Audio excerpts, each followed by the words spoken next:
Good afternoon, everyone. My name is Mariyam Ismail, and I'm from grade 10. Before I begin, I want you to imagine a room similar to this. It's buzzing with energy, and it's filled with great minds, innovators, and entrepreneurs. They're pitching ideas, closing deals, changing the world, the usual. But now, imagine half of these voices disappear into thin air, like they never existed. Not because they weren't smart enough, or not because they weren't ambitious enough, but because the room was never built with them in mind. This is what most women in business feel every single day. Invisible by design, not by choice. I know this might sound like a cliche, you've heard it before, right? Times are changing, women are rising, the gap is closing.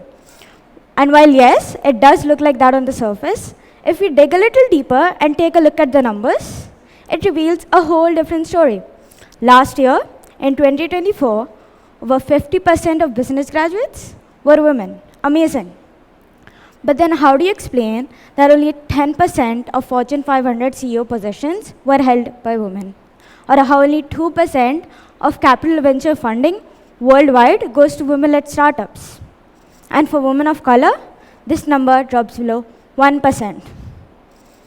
This isn't a coincidence. This is not a gap, it's a canyon. And no, it's not a coincidence. It's a reflection of our structures, policies, and the way our system works, or doesn't work, that pushes women to the sides and holds them back. Let me be loud and clear though. This isn't just a women's issue. It's a human issue, a social issue, and most importantly, a business issue. When women are left out, businesses miss out. We keep telling women to lean in, to be more confident, but what about the system they're leaning into? What if the ladder they're climbing never actually reaches the top? You see, injustice doesn't always scream. Sometimes it whispers. It whispers in performance reviews with comments like, "She's too aggressive, she's too emotional, she should smile more." It whispers in job interviews where women get asked questions that men aren't. Are you planning on having any kids? Are you married yet? It whispers in salary negotiations where women are offered less and are told to be grateful. It whispers in boardrooms where a woman pitches a creative idea and hears silence. These aren't just random moments. There are patterns. And do you know what patterns tell us? They tell us where exactly the cracks in the system lie. Unfortunately, this issue goes deeper than just business. It starts way early, before the boardrooms, in our classrooms, our homes, and our media. Little girls praise for being nice and quiet. Little boys praise for being bold and confident. Little girls are even told to shrink themselves in order to accommodate for the others. Little boys are just told to be brave. Even in 2025, girls in many parts of India still get to hear this from their parents, their supposed modern parents, that say, "Of course we'll send her to school, but not too far. She should totally focus on her career, but not too much, because she still has a career to manage." You see, this pressure builds. It builds every day, and it destroys dreams before they're even formed.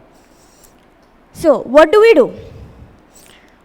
Let's stop telling women to fix themselves and start fixing the system.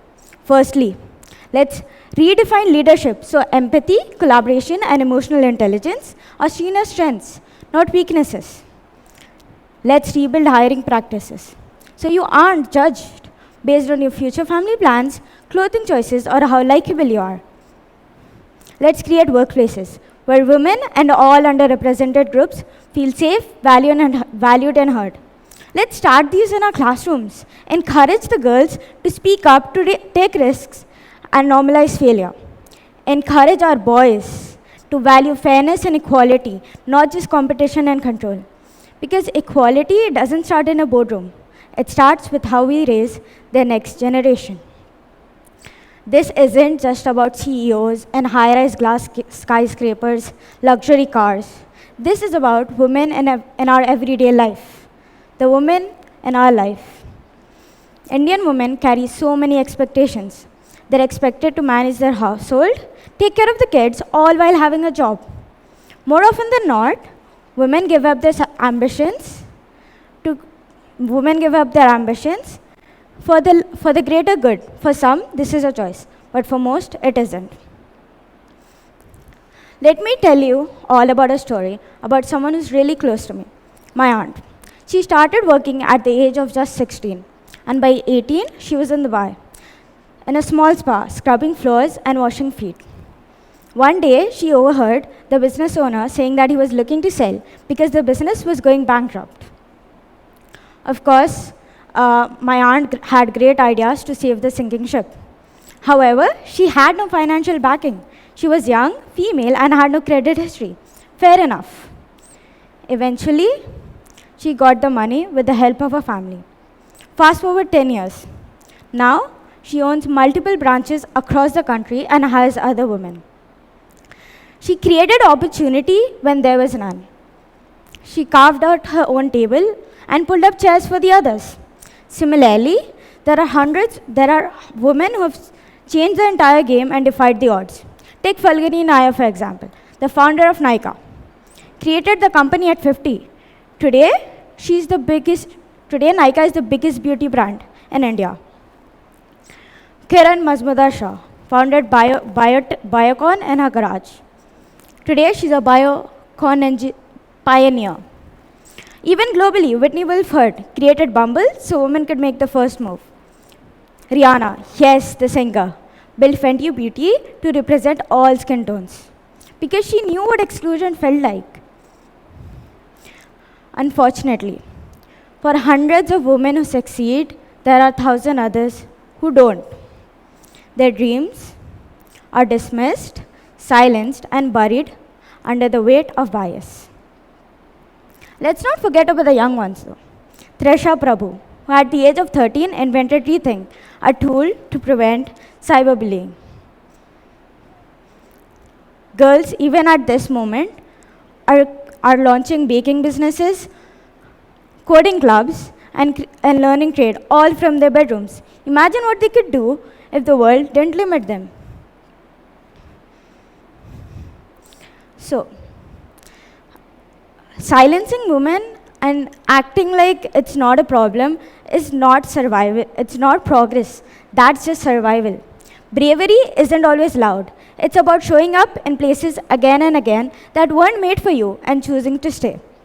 So today, I want to ask you, what would our world look like if every girl with a dream was told, yes, we see you, we hear you, and we fully support you?